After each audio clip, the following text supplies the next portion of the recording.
Welcome to r/Best of Redditor updates, where OP gets a friend request from his ex, whom he's pretty sure is dead. Our next Reddit post is from r/True Off My Chest. In 8th grade, I met this girl, North, who was in my band class, and the two of us hit it off. I asked her out on a movie date, and from there, we became boyfriend and girlfriend. She was my first girlfriend, and things were going all right. That was until her dad got a new job across the country in California. North moved away, but we decided to try out long-distance dating through our freshman year.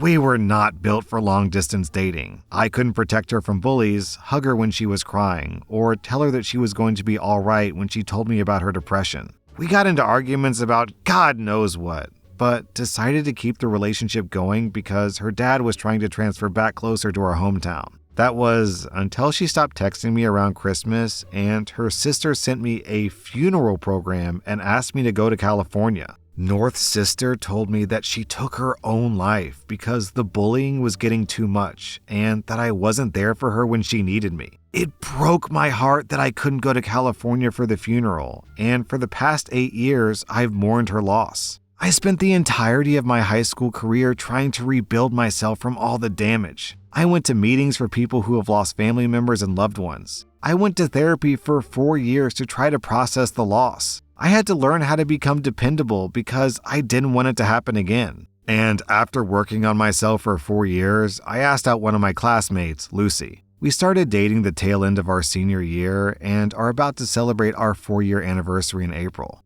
Last night, I got a notification from Facebook saying that I got a new friend request. I opened the app and found that it was from North. She looks older, but it's undeniable that there are pictures of her as an adult with her fiancé and her newborn daughter. I spent 8 years of my life believing that she was dead. But here she is, with undeniable proof that she's been living a great life without me. My stomach is in knots, my heart is sinking to the ground, and my mind is racing trying to figure out what happened and what I should do. Do I accept the friend request? Do I ignore it and try to move on? I feel completely lost, and I feel like my entire life has been a lie. I've spent the entire night looking at pictures of her and her family, floored that she would do this to me. Then, 2 days later, OP posted an update. I accepted the friend request. After Lucy and I talked about it, we agreed that the possibility of getting some sort of closure would be worth it.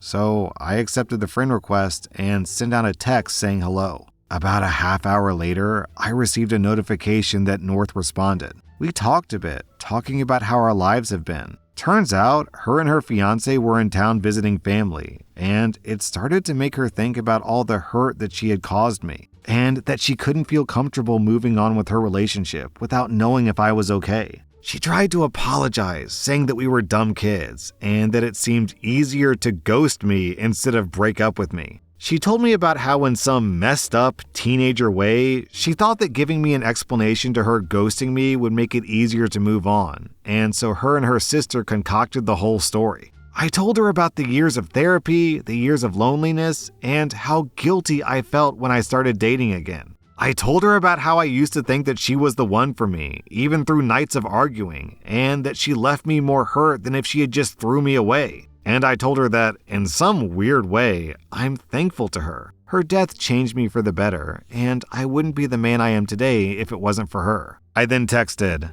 "Having said that, I will not accept your apology. It's a shallow attempt to free your guilty conscience before you get married. If you were really sorry, you would have said something sooner. You would have apologized sooner, or you wouldn't have done it at all. You took the coward's way out, and I do not forgive cowards." She said she understood, but hoped that one day I could move past the hurt she caused me and find it in my heart to forgive her. I took screenshots of the whole conversation and sent it to her fiancé. I don't know if he knows the story between me and her, but now he can have enough of an idea that they can start the conversation. I hope they figure out how to move past it. After all, they look very happy together, and the mistakes of a teenager shouldn't affect her current life. However, I'd be lying if I said there wasn't a part of me hoping it crashes and burns. I know this isn't the update some of you guys wanted. Some of you really wanted me to bully my way through the conversation or play mind games to mess with her. But that's not who I am, nor is it who I want to be. On the bright side, I can now truly move on from the relationship that costed me 8 years of my life and put the whole story of North behind me. Okay, let's be super clear. She didn't just fake her own death to OP.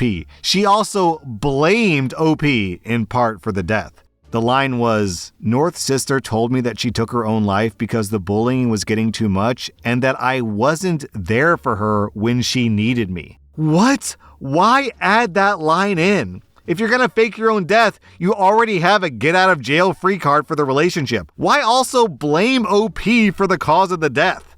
That is psychopathic behavior. OP, I'd say you dodged a huge bullet. North by herself is bad enough. Considering her sister helped, it seems like her whole family is awful. Move on, don't look back, live your life, and man, she sucks. Our next Reddit post is from rSlash legal advice. I work in a large office setting in Alabama. It's not a call center, but has a similar environment. Officially, there isn't a uniform, and you can wear whatever as long as it isn't against the dress code. But several of my managers are religious and very southern judgy ladies who harass certain people in the office over the way they look, either with inappropriate unwanted compliments or overly judgmental comments. I'm a very tall guy who works out, and I've gotten both sides of it. The latter because I have long hair and they call me a hippie. I know a lot of female coworkers who have gotten much worse because of very conservative clothing. And in the time that I've worked here, I've seen multiple complaints to the HR about comments made to them which have ended in them being fired in the next week. Being harassed over clothing and body stuff is a big topic among my coworkers, and it's made for a terrible office environment. On the Glassdoor for our company, 75% of the reviews specifically reference this aspect of working here.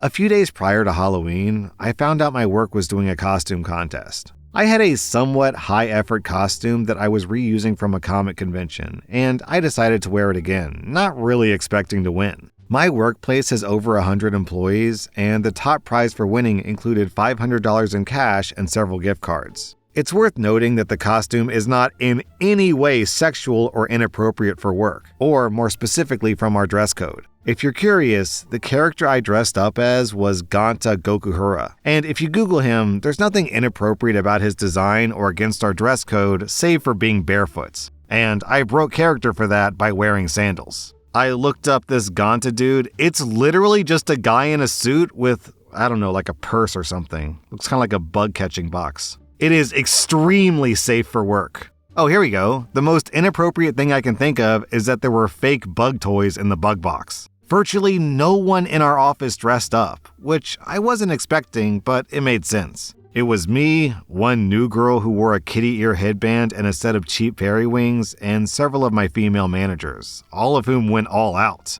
Everyone in my office has strong resentment for our managers for reasons mentioned above, and I ended up winning the vote because of it. The headband girl won second. I was told that I'd be sent my prize via direct deposit yesterday. I didn't, and instead got an email explaining that I was being terminated for abuse of office dress code. When I called my manager for clarification, she said that my costume clearly violated dress code. After I asked what rule it was that I broke, she told me, "You know what it was," and she hung up on me. I'm young, and I've honestly never dealt with the level of blatant unprofessionalism in the workplace on this level before, and I really don't know what to do. Do I have rights on this? They can't seriously do that, right? Then, 2 days later, OP posted an update. But before I read this update, I have to wonder if the managers just fired him because they want to keep the gift cards and the $500 for themselves. Let's see if I'm right. Well, my problem essentially ended up closing itself out within a day.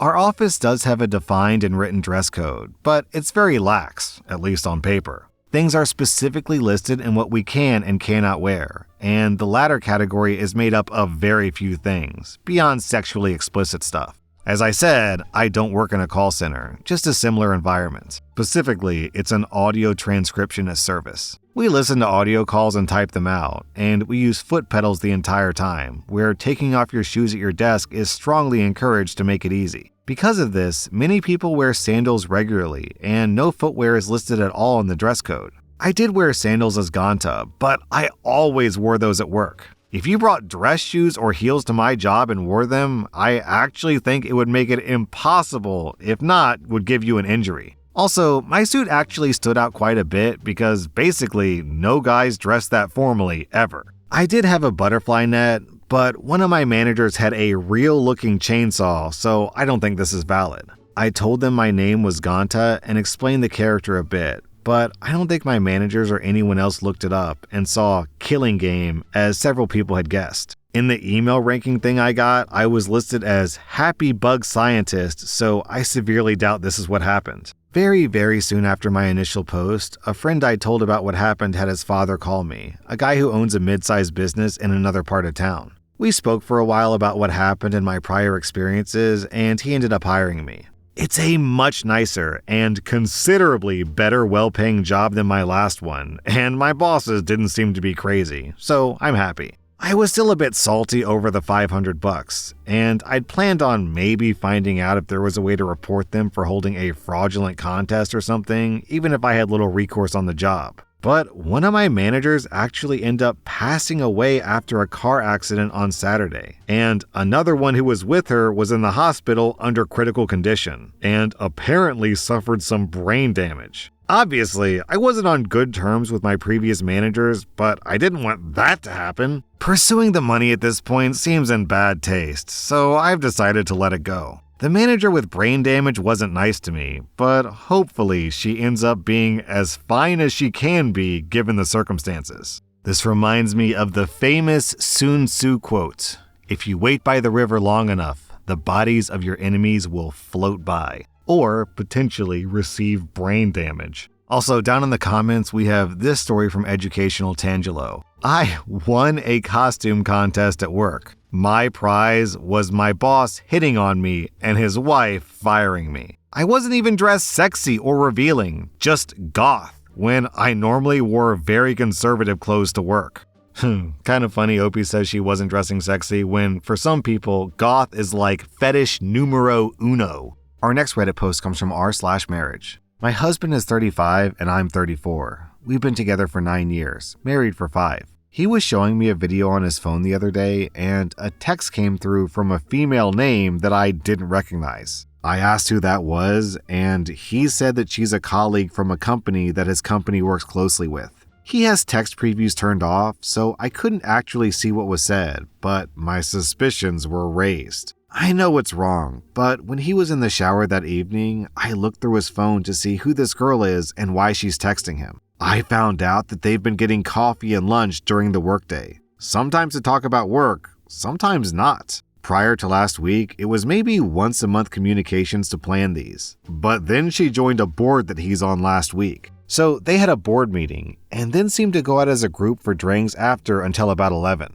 I did know that he was out with his colleagues during this time, and I wasn't concerned. What is concerning is that he texted her that night making sure that she got home safe and telling her how much fun he had, but that he had been hoping to have more opportunities to talk with her instead of everyone else. The next morning, he texted her good morning and asked her to one-on-one drinks next week. She agreed and said that he couldn't wait. Of course, I looked her up, and she's a very beautiful woman, probably in her mid-20s. I asked again later who she was and what their connection was. He reiterated that she's a colleague and is helping get him connected with exciting opportunities in her organization. More like exciting opportunities inside of her organs. I know he's been really focused on networking, and she has a lot of high-up community connections that it looked like she's introduced him to. He's also a friendly guy who likes to be involved through board work and professional groups. I don't want to go scorched earth and accuse him of anything inappropriate since my insecurity has been a major issue we've had to work through in the past. But I'm terrified he's going to cheat on me. Would this send off alarm bells for you? And how would you respond without accusing him and ruining the marriage? Then, 4 days later, OP posted an update. Well, you were all correct. I continued to monitor his text without saying anything, and he continued to be flirty, texting her good morning, telling her how he couldn't wait to see her, and how happy he was to hear from her throughout the day. They did go out for dinner and drinks the other night. It sounds like it must have gone well, since they're now having flat-out conversations to set the framework for their affair. They've discussed that they want to keep things private and out of work, that she doesn't like that he's married, that they both have mutual feelings and are going to continue and are on the same page about everything, and that she initially didn't want to start this, but has developed feelings that she can't ignore, while my husband told her that he's always had these feelings and couldn't resist her. I'm not sure if anything physical happened, but I'm assuming it did. I thought I'd be heartbroken, but now I'm just furious. I'm getting my affairs in order to confront him and end the marriage. Thanks for all the feedback and advice. Well, sometimes it sucks to be right. It is kind of amusing though that OP's husband thought that he could secretly hide this affair and they were setting up rules for how to hide it when he got discovered before the affair even started. That was r/Best of Redditor updates, and if you like this content, check out my podcast where I publish the exact same episodes. Also, hit that subscribe button because I put out new Reddit videos every single day.